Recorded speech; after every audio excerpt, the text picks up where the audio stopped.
a student, mentor, or parent that loves robotics? Then you're in the right place. Up-to-date info on all things robotics. This is the RoboZone Podcast with your host, Pete Eckman.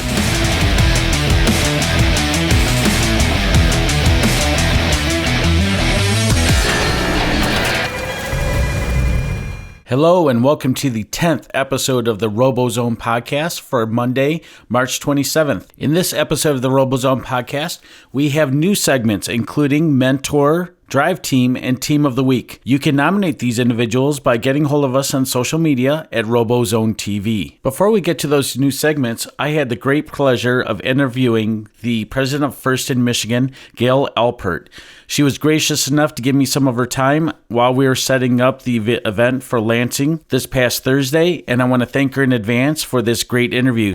We're at Mason High School. We're getting prepped for the Mason district event, which is going to start tomorrow. Today's Thursday, tomorrow's Friday. So thank you for taking time. We're setting up. It's really busy. I know that you have 100 things that you have to take care of out there, so I'm glad you can give me a couple minutes to record this. I don't know much about you, Gail, and I'll be very honest. I'm new to FRIST. I've only been in that organization for about 3 years. So this is the first time I've got to meet you.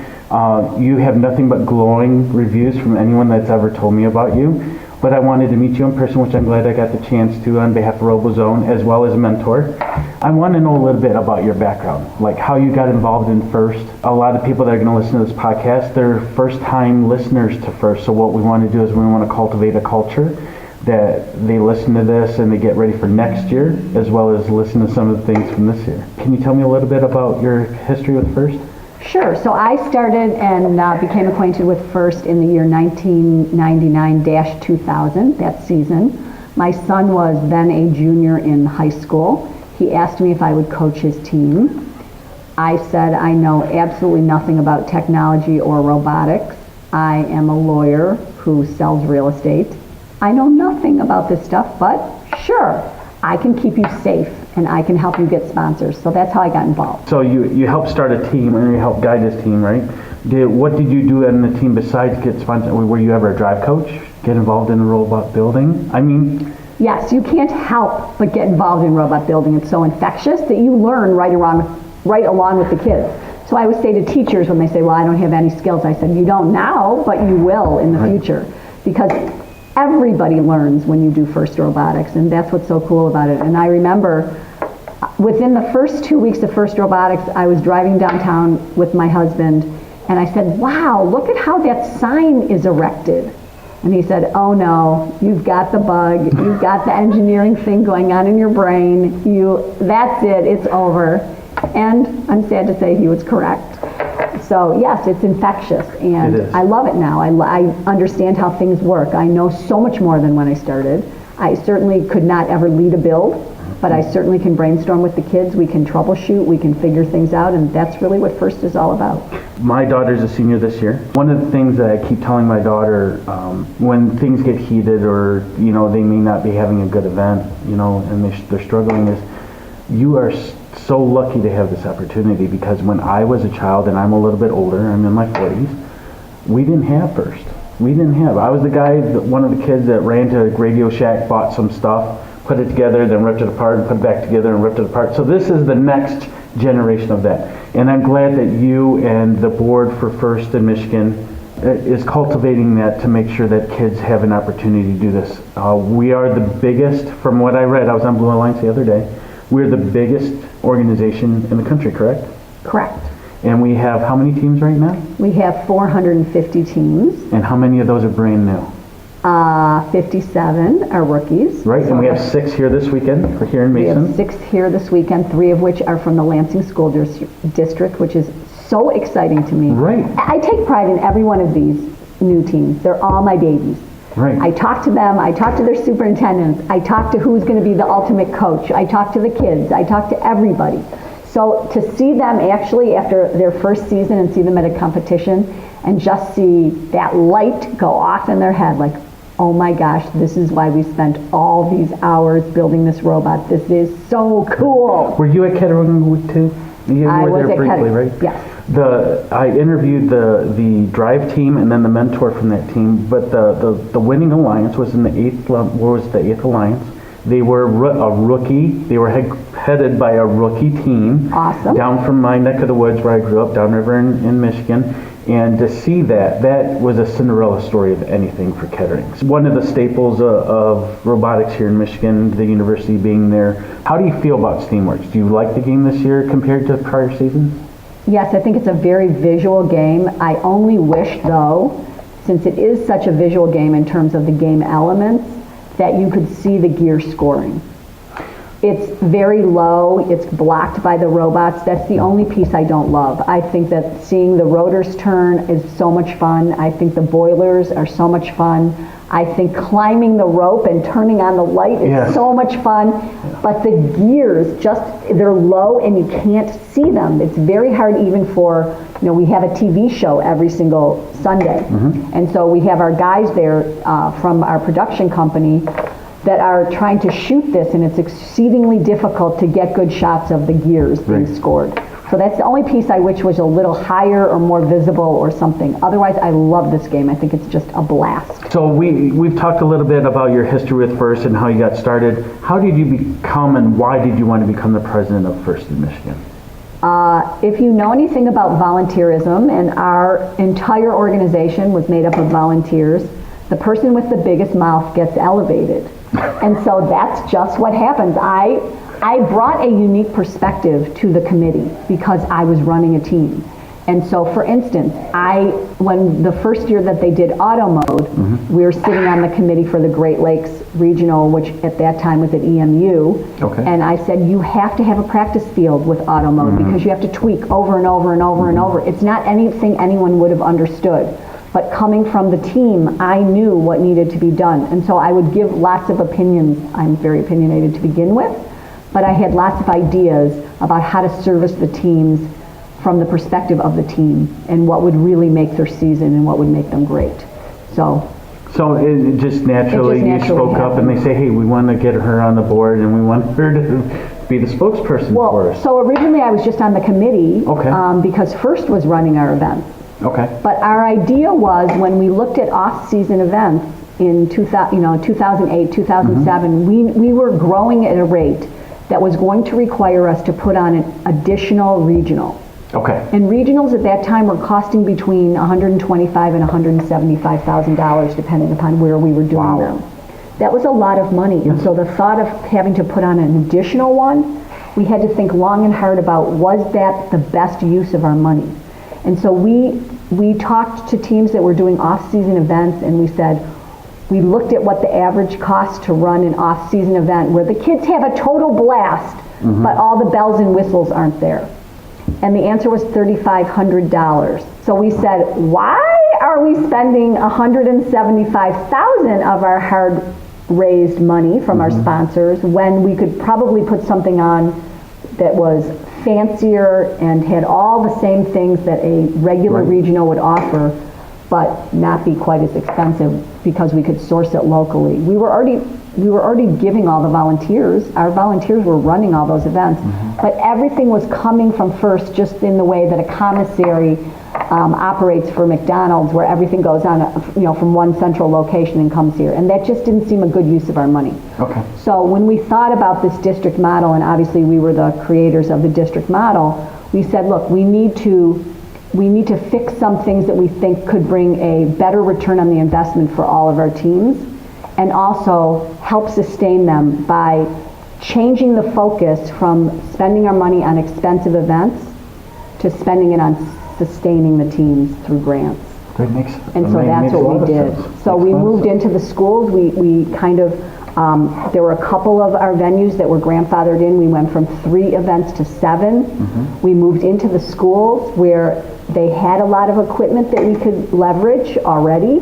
They have bleachers, they have, certain AV equipment that we could use. They have tables, chairs, things like that we didn't have to pay for. Right. And so the first year with our 7 events, we ran all 7 of our events for the cost of 1. And so we said, we're really onto something here. But we fixed other things about FRIST too that we thought would really enhance the experience of our teams. What was that? we gave them 2 events for the same cost that everybody else in the country was spending on one event. So the registration fee didn't change, but they played twice. The reason that's important is because if you understand the blood, sweat, and tears that goes into making a robot in 6 weeks, it's intense. It is very intense. And particularly when you are a rookie, you've just spent all this time, you have no idea how to function at a competition. You have no idea really how to set your robot up so that it's for success. But you go to a competition, and then it's game over for the season if you only get one. Right. We wanted to give them a chance to do a new iteration, to take what they learned at that competition and use it again. And so we also said, okay, and also because you play 3-on-3 and you never play alone, it was a winner-take-all situation. The way that you advanced up to the next level in FRIST, which was the national, was to either win or that's it. The winning alliance moved up, the winning chairman's team moved up, the winning engineering alliance moved up, the winning rookie all-star moved up. But if you were great and you were the next team down, you were number 2 at every event that you went to, you never advanced. We didn't like that model. We didn't want a winners-take-all model. We wanted it to be more like a regular varsity sport. You play a season of events, in this case 2. You're ranked at both, and then you are ranked relative to everybody else that is playing in your pool. And then you count down the number of spots that you have for a state championship. No longer do you have to win to be successful. And teams could use this as a metric. And if you needed to fill extra spots, like if someone on the winning alliance in the old system didn't come, who would you offer that next spot to? Right. In our system, you count down. If you have 64 spots and number 2 doesn't want to come, we count down to 65. We just keep going down in a very orderly fashion until we fill all of our spots. So we love it. And it gave you a metric. So if you finished in the bottom 10th this year, and next year you finish in, the top 40, you have a metric to use at your school. Makes sense. You know you're progressing your program. That you're moving toward what you want to do. So this year is a little bit different for state championships. We're going to a bigger venue. We're going to Saginaw Valley State University, which I'm personally excited about. Being in Grand Rapids the last couple of years, it was very enjoyable, but compact with the amount of teams that we have going. So are you really excited? I mean, it's a big move for the board and for FRIST in Michigan to move to that bigger venue where it's a larger university. It's on a campus rather than being in an isolated arena facility. So are you really excited in a couple weeks that we're going to state? Oh my gosh, I cannot tell you how excited I am. Finding a venue that would accommodate us was no small task, and so that's the reason that it was announced so late, is because I was just struggling to find a venue that would work. When we started looking for new venues, we always have in mind a percentage of our teams that we want to advance, and we'd like it to approach 50. Okay. So with 451, that would mean about 200 teams should be going to states. We didn't have that luxury because we can't find a facility that can accommodate that. We thought about having 2 venues in the same town and you would split it up, they'd play together and then come together at the end. We tried everything to try to get a venue. And I was invited by one of our rookie teams to come see the Saginaw facility for a district event. And I went there and I just was blown away. First of all, the campus is gorgeous. The building is so gorgeous, and this facility is just incredible. So it's going to require some work from us. They've never had any kind of events like this. It was just an athletic complex. They've never had anything other than athletics and their occasional art show or RV show or whatever. But we are taking their field house, which is their track and their soccer fields essentially. It looks like a football stadium. And that's going to be our pit area. So it's this huge, and all of our pits will be housed along the track. And the AstroTurf in the center will be for our sponsors to have some booths. Oh wow! So it's going to be totally different. It's totally different, and it's attached to the arena where we're going to be playing. Now, I've never been to Worlds, but it sounds from what I've never personally been to Worlds, but my team's been to Worlds, of course. So it sounds it's kind of like that they have a huge facility for all the pit area, and then the competition area is separated, and they're like a tunnel to go back and forth, correct? So this is literally 50 feet from the entrance. Like they are 50 feet away. Wow. And that's it. That's convenient too. It's so convenient. It is so amazing, this facility. Because you got to run match. Right. It's going to be, Right. So it's going to be a longer walk than they're used to on the return, because they're going to go around the arena to come back, so that we always like a circle flow. Sure. So I think that's going to be different. The other thing that's different for us is that for the very first time we're going to be running 4 divisions. If you remember last year at States, we had single division. Everybody played with everybody else, and we liked that. But we're getting too big. Right. And with 160 teams this year, we're going to have 4 fields of 40. Okay. So 4 divisions, each named for one of our sponsors of the event, and it's just going to be so different, but so fun. And then the winners, like Einstein, the winners will all descend, and the winners of each division will play off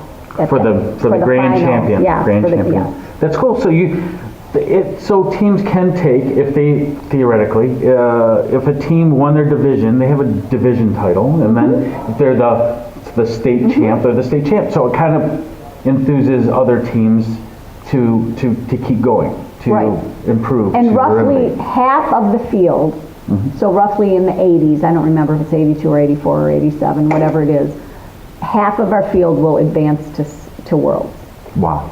So half of our teams essentially, or a little bit less, will go to states, and then half of that will go on to Worlds.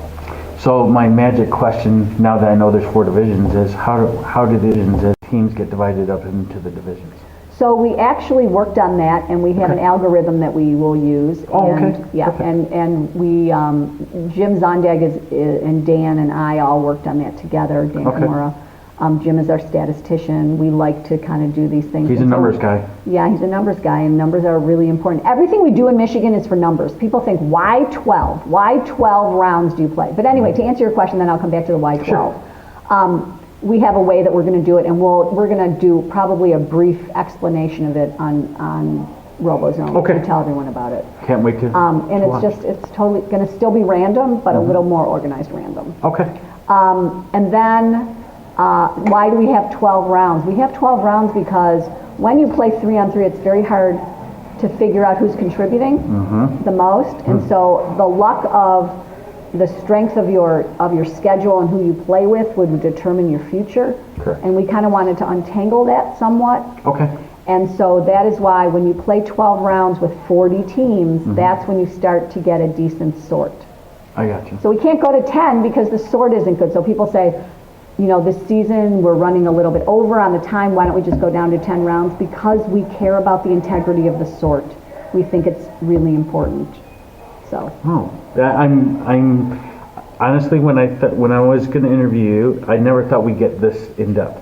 I love it. I absolutely love it. I like in depth. I love it because one of the things we want to do with the podcast, we want groups that already know about robotics to listen, but we want those teams that have never done it, or they're thinking about starting a team, and we want them to be involved too. And knowing that, I mean, that's information I didn't even know. I heard through the grapevine or the rumor mill that there were going to be divisions.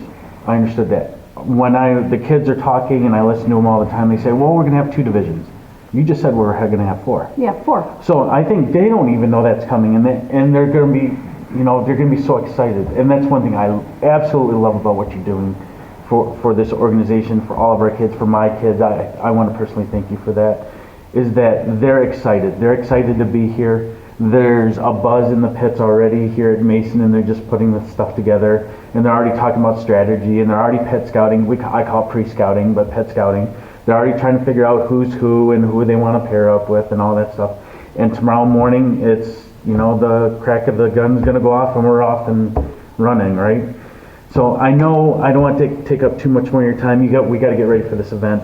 If there's anything that you want to pass on that we haven't already talked about to a dad that's thinking about their kid isn't involved yet, but they want to get involved, how quickly, or what is the easiest way for a dad to say, my school doesn't have a team, we need to start one, this is how we do it? So what advice? So here's what we know. We know that when we met with Governor Snyder 3 years ago, before we had a state grant, we were growing.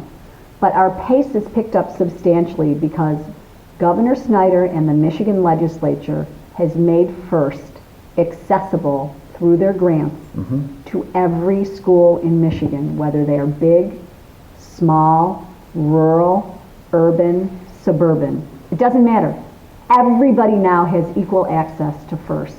Now, the one pitfall is that the vehicle that they use to get the money to the schools, it doesn't come to FRIST, it goes through their state aid directly to the school, and then they pay the registration fee directly to FRIST, is that our private schools, our charters are covered because they're considered public and they get state aid.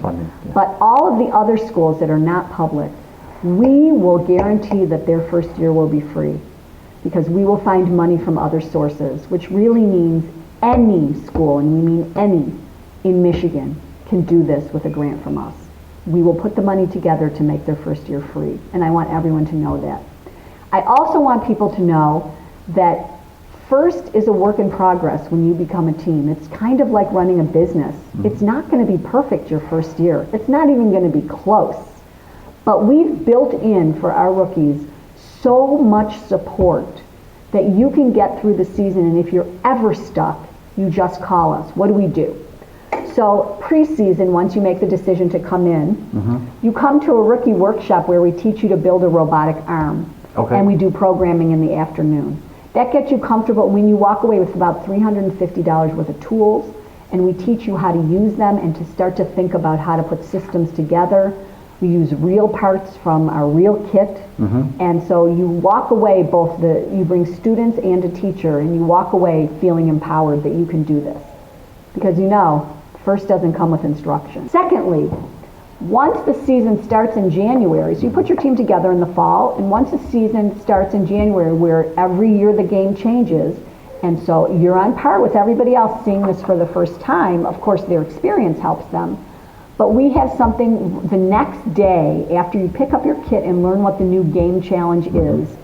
We have a quick build chassis workshop where you will leave with a rolling chassis that's wired, programmed, ready to rock and roll. And now you can not be scared, because you could bring that to a competition after day one of the build season. You have something you can bring. But now you can spend the rest of the build season until you go to your competitions or until the stop build day, figuring out what else you want to add to that robot to play the game the way you want to. Don't be scared. There are people around you. If you look at your staff at your school, if you look at the parents, if you look at the companies around you, everybody wants to get involved in FRIST robotics. But sometimes it takes teams longer than others to acquire everything that they need to be successful. It's a work in progress. This is not a 1-year gig. This is a 100-year gig. And the reason that the engineers come back year after year is because it's not easy. If it was easy, they'd be bored after 2 years and we would never see them again. There's always a new challenge. As soon as you're good at something else, you start increasing the sophistication of your robot. It evolves how much your team does over time. You don't spend as much time as a rookie as you do when you're completely into it later. You build up to it based on your interest. Don't let the money scare you. Don't let the time scare you. Don't let the competency scare you. We are here to help. We just throw all those obstacles away and help you build it. So if you currently don't have a team, you need to call me right now, and you need to bring some people to see our events. You've got another couple of weeks left. Go on www.firstinmichigan.org, go to events, FRC events on the bar, and take a look at the long list of events that we have every single weekend, culminating in our state championship Easter weekend at SVSU. They're free and open to the public, and we want to see you there, and make yourself known if you come. Gail, thank you so much again for taking time, more time than I expected to have with you, and I know it's very valuable. So thank you on behalf of everyone that's here in Mason, ready to play tomorrow. Thank you for being here, and thank you for supporting us. Thank you for doing this. Once again, I'd like to thank Gail for taking time out of her busy day setting up that Mason event. And if you can't tell, she's very excited. I know the audio wasn't the best, but we made do with what we had at the time.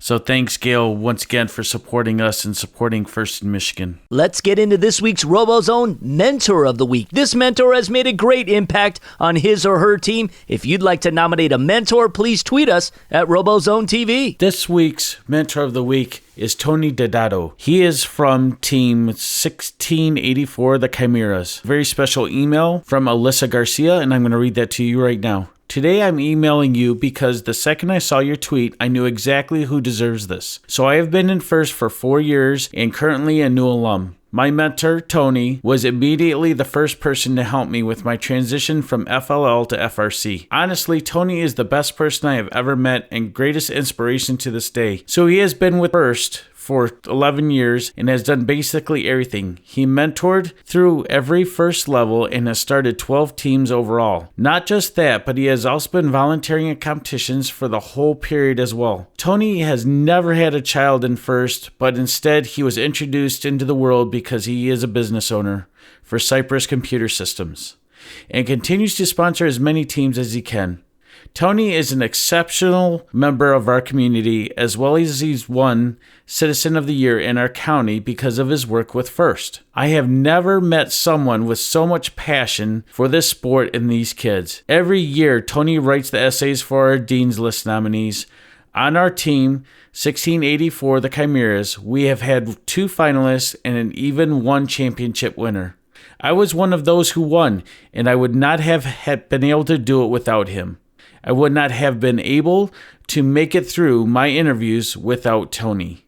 If you talk to anyone on our team, they could tell you that Tony is our guy. He is our backbone, and he keeps us steady and strong. Thank you, Alyssa, for nominating Tony for this week's Mentor of the Week. And congratulations, Tony Dedato from 1684, the Chimeras, for our very first Mentor of the Week.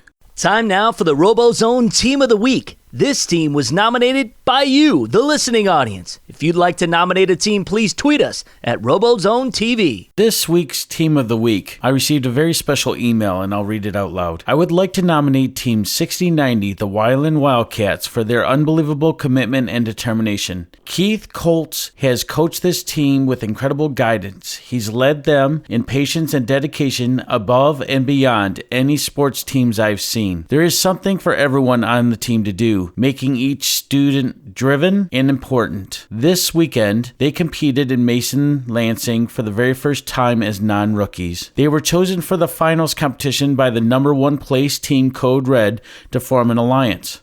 The pit crew is led by a 14-year-old freshman named Tabitha Halicki. They are looking forward to a victorious weekend next weekend in Kenwood, then go on to Saginaw. Thanks for your consideration and for recognition of this exemplary group. So I would like to congratulate Team 1690, the Wyland Wildcats, for the very first Team of the Week. Let's check out our RoboZone Drive Team of the Week. This group of individuals that navigates and dominates the field of play has the respect of their peers. If you want to nominate a Drive team, please tweet us at RoboZone TV. We have 494, Team 494 out of Goodrich High School.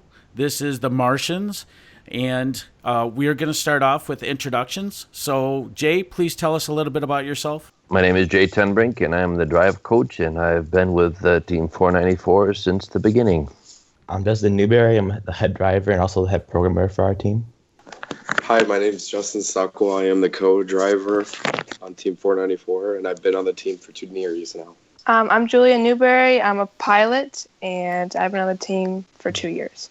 Hi, I'm Grace Gutherie, and this is my first year on Team 494, and I am the human player. 494 was one of the winners on the winning alliance at Lansing District. They were the second alliance in that event, and they were picked by the Comets Grand Rapids. Jay, tell us a little bit about this event. Well, the competition, it was pretty fierce. There was the level of play since Kettering 2 had gone up substantially, I feel. Like I said, a lot of good teams there. What it took to do well at this competition, Teams had to hang a lot of gears. They had to be able to climb. Autonomous was also very important. It was almost a given that you had to have it. So it took everything working well. And one of the things this year, I think more than any other year, was the importance of the human players that were not behind the glass. That could really make or break a team, right? How well the pilots did, how they worked together, right? Kept track of what was going on, how the human players on the far end of the field were able to communicate with each other and to take care of the robots on the far side. So, besides needing robots that were able to drive well, hang a lot of gears, climb, it also required the drive team and all the teams to work very closely together this year. So, in general, that was I think what you needed this weekend and this year. And then, of course, the usual things that you need. Your robot needs to stay together. You need to have a good strategy with your partners, and help to have a little bit of good luck once in a while. Justin Newberry, you're next. The question I have for you, since you're the driver and the head programmer of the bot, I mean, how much pressure was it on you? How do you deal with the pressure of losing a match and then going back into another match to recuperate? And what do you think took to win from a driving perspective this last weekend? It was definitely a lot more pressure than I had last year, just doing a kind of a side project of programming with Bo Maxwell. It was more just more stressful, especially during the autonomous, making sure it was all set up correctly and stuff like that. But I think it actually helped a lot doing the programming as well, because like pressing a button, you know what it's going to do. You made the code, you know what what's going to do. What doesn't work, you know what went wrong, and you can debug it in the pit and see exactly what went wrong. Just driving alone, using the camera was very helpful to be able to do the gear from the station wall, especially with that thing in the way. I mean, it's huge to have the camera. Justin Stockwell, as the operator or co-pilot, how were you relaying the information that Justin Newberry needed to better himself as a driver? Well, I was assisting him by keeping count of time and how many gears we needed. I was also taking the pressure off him so he could focus on driving and hanging gears by assisting him on where the gears were and where robots were at all times and how much time we had left to determine if we would shoot balls, hang, or do more gears. Julia, you're my next victim for a question, and I got a doozy for you. So we were at Kettering 1 and 2, right, between the two teams that we have, and you were up in the pilot station in Kettering Week 2. And yesterday, and I know they threw a curveball at you because there's this little piece of PVC pipe that was guiding help guide the pull-up of the mechanism, right? How much different was that from Kettering Week 2 to yesterday's competition? How you had to adapt to that, obviously, and you did it very well because you guys won the competition. But how hard was that to get used to? It was actually very difficult because I was so used to not having that pipe there, and like the string on the lift would get in the way of the gear when I was trying to pull it up. And I know that a couple of times, like actually once during Auton, the gear actually got stuck in the rope and it prevented us from getting the extra 20 Auton points. But after a while, I kind of got used to it. The first match that we had, it actually got stuck and it prevented us from, getting, I think that was the one that prevented us from getting the Auton points.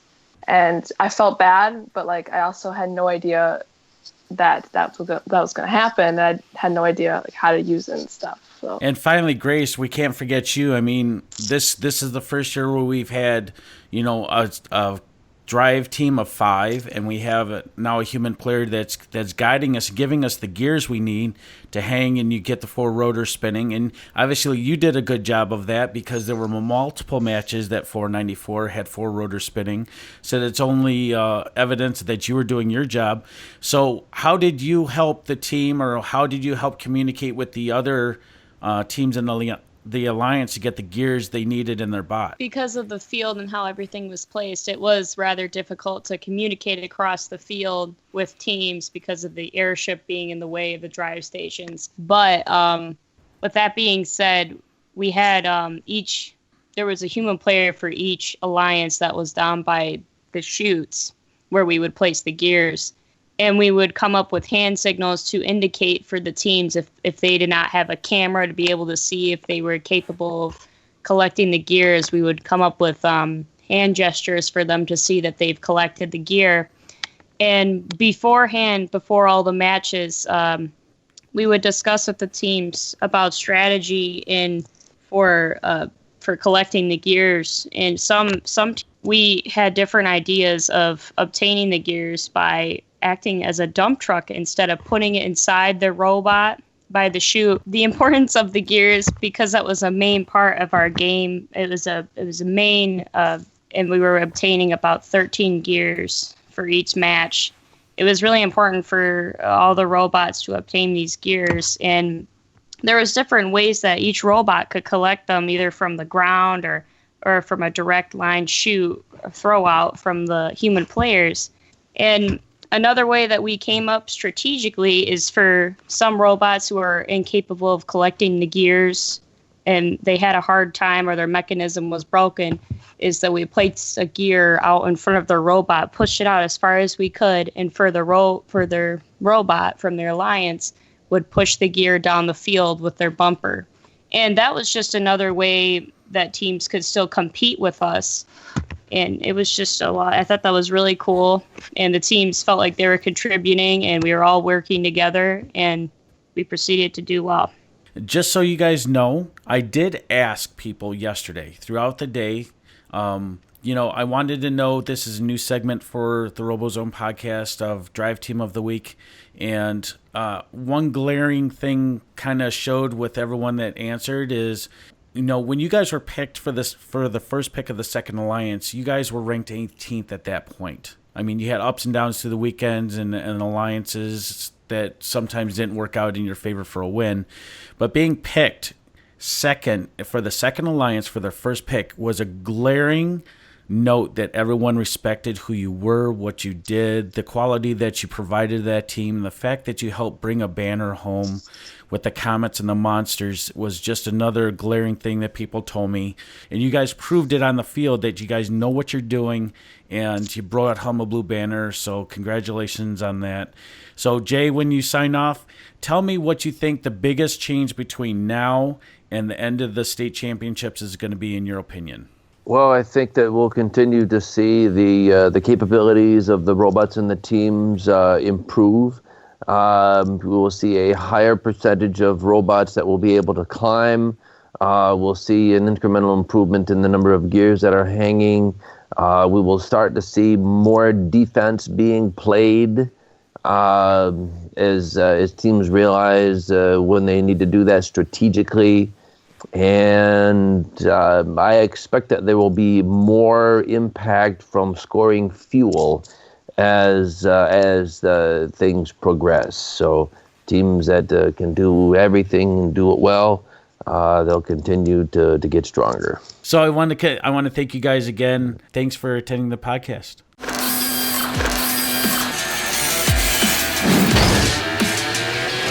Thanks for listening to the RoboZone Podcast with your host, Pete Eckman. Find us online at RoboZoneTV.com and on Facebook, Twitter, YouTube, and Instagram.